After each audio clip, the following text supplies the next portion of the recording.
Hi friends, നമ്മുടെ ഇന്നത്തെ പുതിയൊരു വീഡിയോയിലേക്ക് എല്ലാ കൂട്ടുകാർക്കും സ്വാഗതം.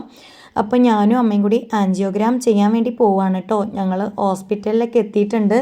കോഴിക്കോട് മിംസ് ഹോസ്പിറ്റലിലാട്ടോ. അപ്പോൾ വെയിറ്റിങ്ങിലാണ്. ഇവിടെ ഇപ്പോൾ ഇതാ 8:30 ആകുമ്പോൾ എത്തിയിട്ടുണ്ട്. അവിടെ റിസപ്ഷനിലൊന്നും ആരും എത്തിയിട്ടില്ല കേട്ടോ. ഞാനും അമ്മയും മൂത്തമ്മയാണ് കേട്ടോ. അപ്പോൾ അതാ ഞാനിങ്ങനെ വീഡിയോ ഒക്കെ എടുത്തുകൊണ്ടിരിക്കുകയാണ്. റിസപ്ഷനിൽ ആൾ വരണമെങ്കിൽ 9 മണിയാവും. പക്ഷേ ഞങ്ങളോട് ഇവിടെ 8:30-ക്ക് എത്താൻ പറഞ്ഞതുകൊണ്ട് ഞങ്ങളിവിടെ എത്തിയിട്ട് അവിടെ ഷീട്ടൊക്കെ കൊണ്ട് അവിടുത്തെ മേശമേലൊക്കെ വെച്ച് വന്നിരിക്കുക കേട്ടോ. അങ്ങനെ റിസപ്ഷനിൽ നിന്ന് ഷീട്ടും കാര്യങ്ങളൊക്കെ ഞങ്ങൾക്ക് റെഡിയായി കിട്ടി. അമ്മ ദാ എക്കോ ടെസ്റ്റിന് വേണ്ടി പോയിട്ടുണ്ട്. എക്കോ ടെസ്റ്റ്, ബ്ലഡ് ടെസ്റ്റൊക്കെ ഉണ്ട്. അപ്പോൾ അതിനൊക്കെ വേണ്ടിയിട്ട് അമ്മ പോയിട്ടുണ്ട്. അതൊക്കെ കഴിഞ്ഞിട്ടാണ് ആൻജിയോഗ്രാം ചെയ്യാമെന്ന് ഡോക്ടർ പറഞ്ഞു കേട്ടോ. അപ്പം ഞാനും മൂത്തമ്മയും ഇവിടെ വെയിറ്റിങ്ങിലാണ്.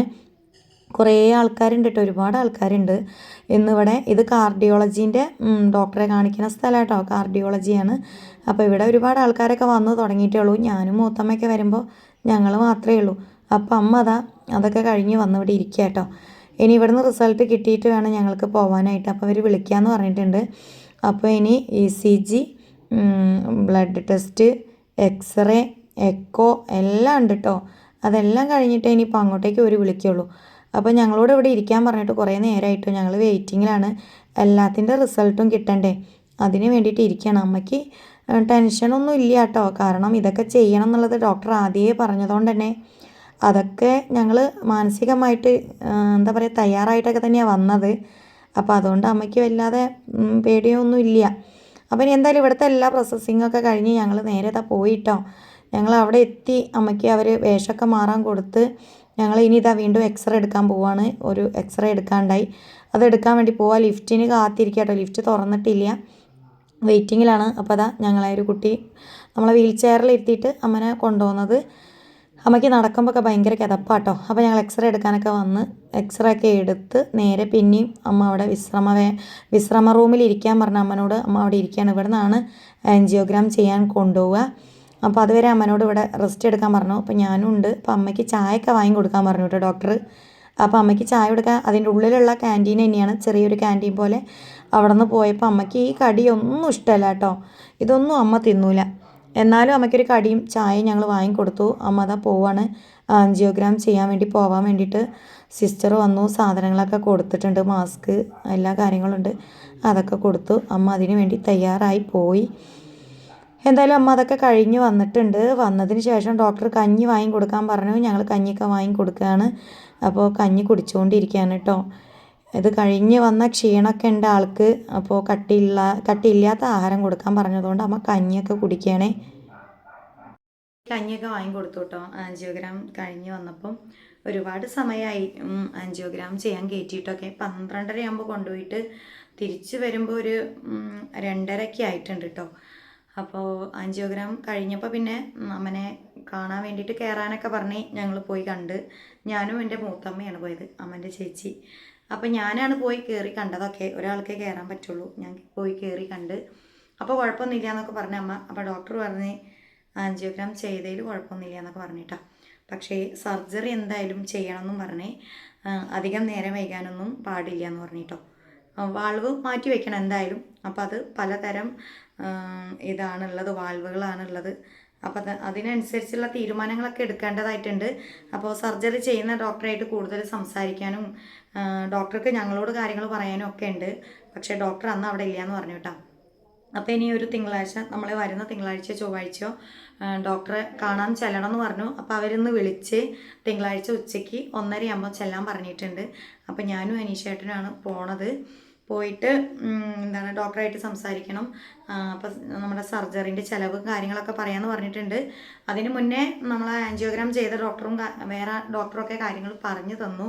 പക്ഷേ ഈ ഡോക്ടറുടെ ഒരു ഉറപ്പും കൂടി കിട്ടണം സർജറിക്ക് എങ്ങനെയൊക്കെയാണ് കാര്യങ്ങൾ എന്നുള്ളത്. അപ്പോൾ അത് ഞാൻ ഈ ഡോക്ടറെ അടുത്ത് നിന്ന് അറിഞ്ഞു കഴിഞ്ഞാൽ എല്ലാ കൂട്ടുകാരോടും പറയുന്നതാണ്. അപ്പോൾ ഞങ്ങൾ ആൻജിയോഗ്രാം ചെയ്യാൻ പോയപ്പം രാവിലെ എക്സ്റേ, ECG കാര്യങ്ങളൊക്കെ ചെയ്തു. ആ വീഡിയോ ഒക്കെ കണ്ടല്ലോ.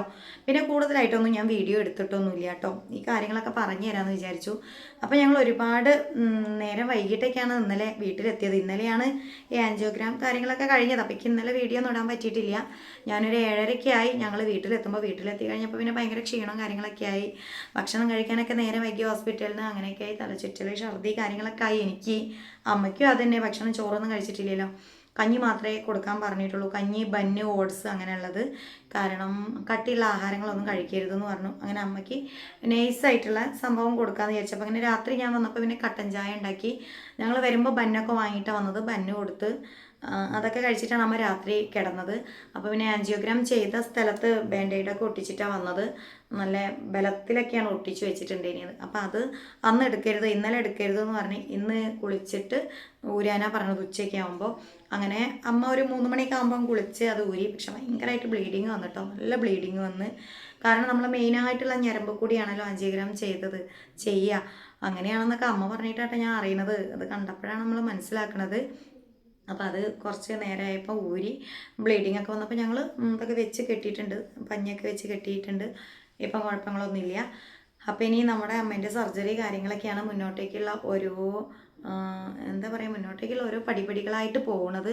അപ്പോൾ ഒരുപാട് ബഡ്ജറ്റും കാര്യമൊക്കെ ഡോക്ടർ പറയണത് കേട്ടോ. നമുക്കതൊന്നും താങ്ങാൻ പറ്റുന്ന ഒരു ബഡ്ജറ്റൊന്നുമല്ല ഇപ്പം ഡോക്ടർ പറഞ്ഞിട്ടുള്ളത്. അപ്പോൾ അത് എങ്ങനെയൊക്കെ ആവും എന്താവും ഒന്നും അറിയില്ല ഞങ്ങൾക്ക്. സത്യം പറയിച്ചാൽ അമ്മൻ്റെ ബ്രസ്റ്റ് ക്യാൻസർ ആയിട്ട് ഇപ്പോൾ അമ്മയ്ക്ക് സർജറി കഴിഞ്ഞിട്ട് 1 വർഷമായിട്ടേ ഉള്ളൂ. ഒരു വലതു ഭാഗത്തെ ബ്രസ്റ്റ് റിമൂവ് ചെയ്തതാണ് കേട്ടോ. ആ ഒരു സമയത്തും അമ്മൻ്റെ ESI ആണ് ഞങ്ങളെ ജീവിതം മുന്നോട്ടേക്ക് കൊണ്ടുപോയത്. അമ്മൻ്റെ ചികിത്സയ്ക്ക് ആവശ്യമായ എല്ലാ സഹായവും ESI കൂടെയാണ് കിട്ടിയിട്ടുള്ളത്. അമ്മയ്ക്ക് 6 കീമോ, 16 റേഡിയേഷൻ, പിന്നെ ഒരു ബ്രസ്റ്റ് റിമൂവ് ചെയ്യണ സർജറി, പിന്നെ അതിൻ്റെ ഇടയിലുള്ള ചികിത്സകൾ, കാര്യങ്ങൾ, മാമോഗ്രാം എല്ലാം അതൊക്കെ നമുക്ക് ESI കൂടിയാണ് കിട്ടിയിട്ടുള്ളത്. അതിന് നമ്മൾ ഒരുപാട് മെനക്കെടണം. കടലാസുകളെല്ലാം റെഡിയാക്കാനും റെഫറൻസ് വാങ്ങാനൊക്കെ ഒരുപാട് ബുദ്ധിമുട്ടുകളുണ്ട്. അതിനൊക്കെ ഞാനും അമ്മയും തന്നെയാണ് പോവൽ. എന്നാലും ഇത് ESIൻ്റെ ബെനിഫിറ്റിലൊന്നും ഒതുങ്ങൂല എന്നാണ് ഡോക്ടറൊക്കെ പറഞ്ഞിട്ടുള്ളത്. അപ്പോൾ കൂടുതൽ പൈസയൊക്കെ ചിലവാകും. ICU കാര്യങ്ങളൊക്കെ ഉണ്ട്. ഒക്കെ ഡോക്ടർ വിശദമായിട്ട് പറഞ്ഞു തരാം ഒരിക്കൽ കൂടി എന്ന് പറഞ്ഞിട്ടുണ്ട്. അതൊക്കെ ഞാൻ ഒരിക്കൽ കൂടി ഡോക്ടറെ അടുത്തുനിന്ന് കേട്ടതിന് ശേഷം വിശദമായിട്ട് കൂട്ടുകാർക്ക് പറഞ്ഞു തരാം. അപ്പോൾ എല്ലാ സംഖ്യകളും ബഡ്ജറ്റും ഒക്കെ കേട്ടിട്ട് എനിക്ക് ആകെ ടെൻഷനിലാണ്. അപ്പോൾ നമ്മളൊരു സാധാരണ ഫാമിലി അല്ലേ. ഞാനും ഇപ്പം അമ്മൻ്റെ ഈ വയ്യായും കാര്യം കൊണ്ട് ഞാനും ജോലി നിർത്തിയതാണ്.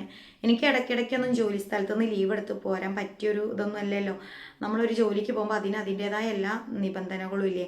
അപ്പോൾ എന്തായാലും ഞാൻ ആ ജോലി നിർത്തിയിട്ടാണ് അപ്പം അമ്മൻ്റെ ചികിത്സയ്ക്കായിട്ട് അമ്മൻ്റെ പുറകെ ഇങ്ങനെ നടക്കണത്. സത്യം പറയിച്ച് പിന്നെ വേറെ ആരുമില്ല.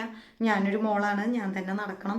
പിന്നെ എൻ്റെ അനീഷേട്ടൻ്റെ, എൻ്റെ 2 മക്കളുണ്ട്. പിന്നെ അമ്മൻ്റെ ചേച്ചീനെ ഞങ്ങൾ ആവശ്യങ്ങൾക്കൊക്കെ കൂട്ടിക്കൊണ്ടുപോകലുണ്ട് കേട്ടോ. വിളിച്ചാൽ ആൾ റെഡിയാണ്, എപ്പോൾ വരാനും റെഡിയാണ്. അങ്ങനെ കൂട്ടിക്കൊണ്ടുപോകലുണ്ട്. അപ്പോൾ ഇനി കൂടുതൽ സഹായമൊക്കെ വേണമെങ്കിൽ എല്ലാവരും കുടുംബക്കാരെയും ബന്ധുക്കളെയൊക്കെ അറിയിക്കും. നമുക്ക് ബന്ധുക്കളൊക്കെ ഉണ്ട്, കുടുംബക്കാരൊക്കെ ഉണ്ട് കേട്ടോ. പിന്നെ ഓരോരുത്തർക്കും ഓരോ ചിറ്റലും കാര്യങ്ങളൊക്കെയാണ്. അപ്പം എല്ലാവരെയും ഒന്നും നമ്മൾ വിളിച്ച് ബുദ്ധിമുട്ടിക്കണതൊന്നും ശരിയല്ലല്ലോ. അതുകൊണ്ട് ആരെയും ബുദ്ധിമുട്ടിക്കലൊന്നുമില്ല കേട്ടോ. ഓരോരുത്തർ ചുറ്റുപാടായിട്ട് ജീവിക്കുന്നവരാണ്. അപ്പം രാവിലെ പണിക്ക് പോണവരൊക്കെയാണ്. അപ്പം ആരെയും അല്ലാതെ അങ്ങോട്ട് ഞങ്ങൾ ബുദ്ധിമുട്ടിക്കലൊന്നുമില്ല. അപ്പോൾ നമ്മളെല്ലാ വിവരങ്ങളും നമ്മൾ വീഡിയോ കൂടി പറയുന്നത് കൊണ്ട് അമ്മൻ്റെ വിവരങ്ങൾ അറിയാൻ ഒരുപാട് കൂട്ടുകാർ വെയിറ്റ് ചെയ്യലുണ്ട് കേട്ടോ. അതുകൊണ്ട് അമ്മൻ്റെ വിവരങ്ങൾ ഞാനൊന്ന് പറഞ്ഞു എന്നുള്ളൂ. ആൻജിയോഗ്രാം നല്ല സക്സസ് ആയിട്ടൊക്കെ കഴിഞ്ഞു. ബ്ലോക്കും കാര്യങ്ങളും ഒന്നും ഇല്ലയെന്ന് ഡോക്ടർ പറഞ്ഞു കേട്ടോ. അപ്പോൾ ആൻജിയോപ്ലാസ്റ്റി ഒന്നും ചെയ്യേണ്ട ആവശ്യമില്ല. ഇനി നേരെ സർജറിയാണ്. കാരണം അത് കുറച്ച് റിസ്ക് ആയിട്ട് നിൽക്കുകയാണ് അമ്മയ്ക്ക്. ഇപ്പോൾ ശ്വാസത്തിനൊക്കെ നല്ല ബുദ്ധിമുട്ടാണ്. രക്തം പമ്പയിൽ കുറച്ച് കുറവാണെന്നൊക്കെ ഡോക്ടർ പറഞ്ഞിട്ടുണ്ടായി. അപ്പോൾ കൂടുതൽ വിവരങ്ങളൊക്കെ ഞാൻ ഡോക്ടറായിട്ട് സംസാരിക്കാൻ പോകും തിങ്കളാഴ്ച. എന്നിട്ട് നമുക്ക് കൂടുതൽ വിവരങ്ങളൊക്കെ പറയാം. അപ്പോൾ എന്നും കൂട്ടുകാർ നമ്മുടെ കൂടെ തന്നെ ഉണ്ടാവണം. കൂട്ടുകാരോട് എല്ലാവരോടും ഒരു അപേക്ഷ ഉള്ളത്, എൻ്റെ വീഡിയോ കാണണം. വീഡിയോ കണ്ടിട്ട് നമുക്ക് വ്യൂസൊക്കെ ഉണ്ടാക്കി തരണം. എല്ലാവരും വീഡിയോ കാണാൻ കഴിയുന്നതും വീഡിയോ ഒന്ന് കണ്ട് സപ്പോർട്ട് ചെയ്യുക. ആ ഒരു സപ്പോർട്ട് മാത്രമാണ് പ്രതീക്ഷിക്കുന്നത്. അതുകൊണ്ട് വീഡിയോ കാണാൻ സപ്പോർട്ട് ചെയ്യുക. നമ്മളെ കൂടെ ഉണ്ടാവണം. ഞങ്ങളെ കുടുംബത്തിന് വേണ്ടി പ്രാർത്ഥിക്കണം. അസുഖങ്ങളുള്ള എല്ലാ മനുഷ്യരുടെ കുടുംബത്തിനും എല്ലാവർക്കും വേണ്ടി പ്രാർത്ഥിക്കുക. ആരെയും ദൈവം മാരക രോഗങ്ങളൊന്നും തന്ന് പരീക്ഷിക്കാതിരിക്കട്ടെ. അപ്പോൾ നമ്മളിന്ന് ഇത്രയ്ക്ക് കാര്യങ്ങളൊക്കെ പറയണുള്ളൂ. കൂടുതലൊക്കെ പറയാം കേട്ടോ. അപ്പോൾ നമ്മുടെ വീഡിയോ ഇഷ്ടപ്പെടുകയാണെങ്കിൽ എല്ലാ കൂട്ടുകാരും നമ്മുടെ വീഡിയോ ഒന്ന് വാച്ച് ചെയ്യുക, ഒന്ന് സപ്പോർട്ട് ചെയ്യുക. അപ്പോൾ എല്ലാവരോടും ബൈ.